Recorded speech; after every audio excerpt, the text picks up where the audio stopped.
একসময় কোলাঘাট ফুটবল মাঠে বহু ফুটবলার নিজেদের আত্মপ্রকাশ করেছিল ওই মাঠ থেকেই। ওই মাঠ থেকে ফুটবল প্র্যাকটিস করে জেলা, রাজ্য, এমনকি জাতীয় স্তরে ফুটবলার তৈরি হয়েছিল। সেই সময় ভোর থেকে সন্ধে পর্যন্ত ছোট বড় খেলোয়াড়েরা ফুটবল প্র্যাকটিসে মতো থাকতেন। সেই মতো হতো বিভিন্ন ফুটবল টুর্নামেন্ট। কোলাঘাট শরৎ সেতুর কিছুটা দূরে ছিল কোলাঘাট ফুটবল মাঠ। এরপর হঠাৎ করে ওই মাঠটিতে খেলা বন্ধ হয়ে যায়। দেখতে দেখতে দীর্ঘ 25 বছর বন্ধ হয়ে থাকে ওই মাঠটি। ঝিল, বনজঙ্গল আর এক প্রকার জলাভূমিতে পরিণত হয়ে যায়। কোলাঘাট এলাকায় দীর্ঘদিনের দাবি ছিল একটি বড় ফুটবল গ্রাউন্ডের, যাতে নতুন করে প্রজন্মের ফুটবলার তৈরি করার ক্ষেত্রে অত্যন্ত জরুরি একটা ভালো ফুটবল গ্রাউন্ডের। অবশেষে দীর্ঘ 25 বছর পর সে প্রত্যাশা পূরণ হতে চলেছে। ভূমিপুত্র ও তথা জেলা পরিষদের সদস্য টুটুল মল্লিকের উদ্যোগে শুরু হয়েছে মাঠ সংস্কার। বেশ কয়েক লক্ষ টাকা ব্যয়ে দিনরাত এক করে প্রস্তুত চলছে কোলাঘাট ফুটবল মাঠ। টুটুল বাবুর তত্ত্বাবধানে খুব শীঘ্রই চালু হবে এই মাঠটি, এমনটাই জানান সংবাদ মাধ্যমের সামনে।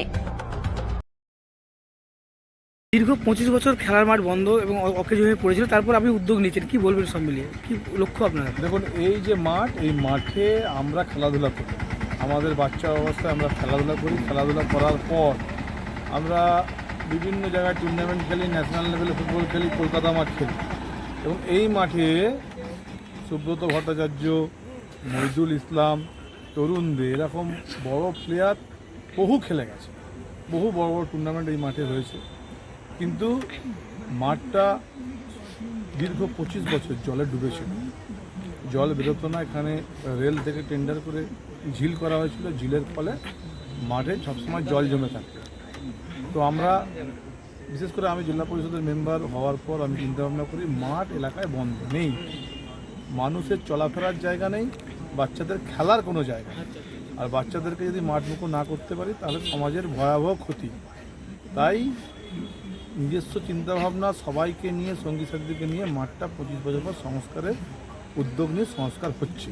আজকে 4 দিনে পড়েছে, 10-12 দিন সময় লাগবে, তারপর আরও সময় লাগবে। মাঠ তৈরি হবে, টুর্নামেন্ট চলবে, বাচ্চা ছেলেরা প্র্যাকটিস করবে এবং যারা হাঁটাহাঁটি করতে পছন্দ করে তারা এই মাঠে হাঁটাহাঁটি। কোনো কোচিং ক্যাম্প এরকম কিছু? অবশ্যই কোচিং ক্যাম্প হবে, অবশ্যই কোচিং ক্যাম্প হবে। ছেলেদেরও কোচিং ক্যাম্প হবে এবং মেয়েদেরও কোচিং ক্যাম্প হবে। দুটো ফুটবলেরই কোচিং ক্যাম্প। নাম কি দেওয়া হচ্ছে? মাঠের নামটা কি আছে? মাঠের নাম কোলাঘাট ফুটবল মাঠ। কোলাঘাট ফুটবল মাঠ মাঠের নাম। এখনো কোচিং ক্যাম্পের নাম শুরু হয়নি, আগে খেলার পরিবেশ তৈরি হোক, তারপর কোচিং ক্যাম্পের নাম। এই মাঠ থেকে একাধিক প্লেয়ার উঠেছে, বিভিন্ন জায়গায় খেলেছে।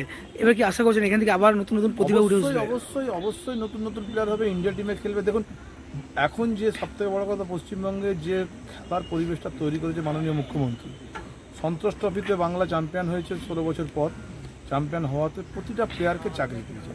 খেললে যে একটা চাকরি পাওয়ার সম্ভাবনা আছে সেটা মুখ্যমন্ত্রী দেখিয়েছেন এবং এটা পৃথিবীর ইতিহাসে কোথাও নেই, ভারতবর্ষে তো নেই, পৃথিবীর ইতিহাসে কোথাও নেই যে চ্যাম্পিয়ন হলে একটা টিমকে পুরো প্লেয়ারদের চাকরি।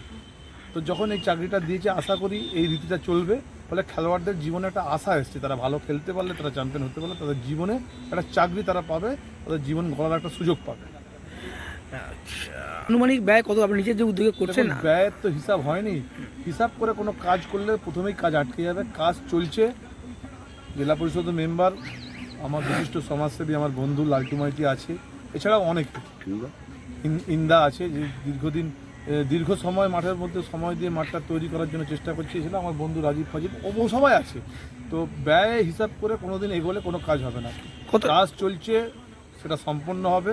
ব্যয় কত হয় সেটা পরে দেখা। কতটা এলাকা জুড়ে এই মাঠটা? প্রায় ধরুন বিঘে 3 হবে জুড়ে মাঠ। 200 মিটারের রান এখানে হবে, স্পোর্টস হবে। সামনে একটা স্কুল আছে বাচ্চাদের, তারা স্পোর্টসের কোনো জায়গা পায় না, ছুটতে পারে না, তারা জেলায় খেলতে গেলে কিছু হতে পারে না। বাচ্চাদের স্কুলে তারা টিফিন এখানে প্র্যাকটিস করবে, বিভিন্ন রকম একটা খেলার পরিবেশ তৈরি হবে। ছোটদের মাঠমুখী করার পরিকল্পনা। আপনার নাম আর কি পদে? টুটুল মল্লিক, সদস্য, পূর্ব মেদিনীপুর জেলা পরিষদ।